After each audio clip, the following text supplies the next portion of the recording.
రోజు వస్తే నేనైతే నిధులు ఇస్తున్నాను. 2024 ఖరీఫ్లో పంటల బీమాకు సంబంధించి 2024 రబీ 25 ఖరీఫ్ రబీకి సంబంధించి ఈ ప్రభుత్వం ఒక కొత్త పాలసీ తీసుకొస్తుంది. ఈ కొత్త పాలసీ ప్రకారం రైతుల మీద భారం పడే అవకాశం ఉంది.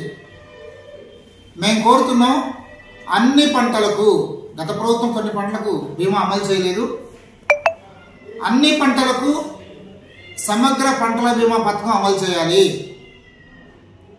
రైతుల భాగస్వామ్యం పేరిట రైతుల మీద భారం వేసే ఈ ప్రభుత్వ ఆలోచన విరమించుకోవాలని చెప్పేసి మేము ప్రభుత్వాన్ని కోరుతున్నాం. అట్లే ముఖ్యంగా రైతాంగం గడిచిన దశాబ్ద కాలంగా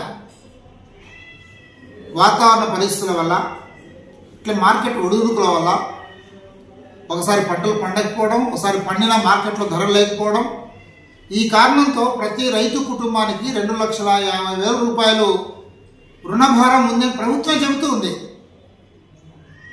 అందుకే మేము కోరుతున్నాం కనీసం 2 లక్షల రూపాయల పంట రుణాలు, అన్ని రకాల పంట రుణాలు ప్రభుత్వం మాఫీ చేయాలి. తెలంగాణలో పక్క నుండి ప్రభుత్వం మాఫీ చేసింది, ఎందుకని మీరు మాఫీ చేయరు? మాది రైతు ప్రభుత్వం, రైతుల సంక్షేమం కోసం ఉన్నాం అని పెద్ద పెద్ద మాటలు చెప్పే ప్రభుత్వానికి రైతుల యొక్క రుణభారం కనిపించదని చెప్పేసి అడుగుతున్నాం. ఈ మధ్య పత్రికలు చూస్తుంటే రోజు ఏదో ఒక చోట, 2 చోట్ల, 3 చోట్ల రైతుల ఆత్మహత్యలు జరుగుతున్నాయి. మొన్న ఆదూరు మండలం నాగలాపురం అనే గ్రామంలో రైతు ఆత్మహత్య చేస్తున్నాం. 25 ఏళ్ల యువ రైతు. అనంతపురం జిల్లా, సత్సాయి జిల్లా, ప్రకాశం జిల్లా, ఏ జిల్లా మినహాయింపు లేదు. ప్రతి చోట రైతో కౌలు రైతో, రైతో కౌలు రైతో. రోజుకు ఒక 10-12 మంది రైతులు ఆత్మహత్యలు చేసుకుంటున్నారు.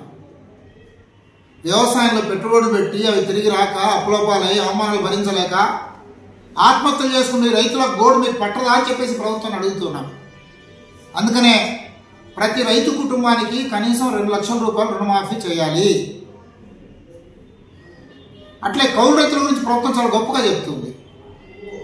గత ప్రభుత్వం మీకు అన్యాయం చేసింది, మేము ఆదుకుంటాం, మీకు సహకరిస్తాం. కౌలు గుర్తింపు కార్డులు భూ యజమాని సంతకంతో నిమిత్తం లేకుండా ఇస్తామని చెప్తుంది.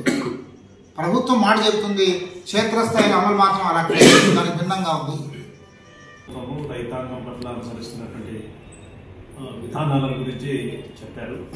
నేను ఈ జిల్లాలో రైతాంగ సమస్యలు, రైతులు ఎదుర్కొంటున్నటువంటి సమస్యలను నేను దృష్టికి తీసుకొస్తాను.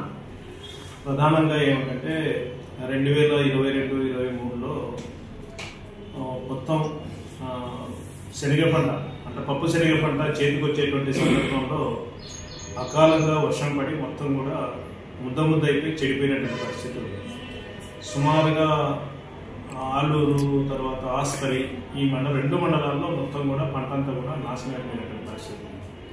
ఆ సంవత్సరం పంట నష్టపోయిన రైతులకు నష్టపరిహారం ఇవ్వాలని చెప్పేసి రైతులు ఆందోళన చేసినప్పటికీ 1 పైసా కూడా ప్రభుత్వం నుండి ఇవ్వలేదు నష్టపరిహారం. మళ్ళీ ఈ సంవత్సరం కనీసం సబ్సిడీతోనే విత్తనాలు కనుక ఇస్తే కనుక రైతాంగానికి కొంత ఉపశమనంగా ఉంటుంది.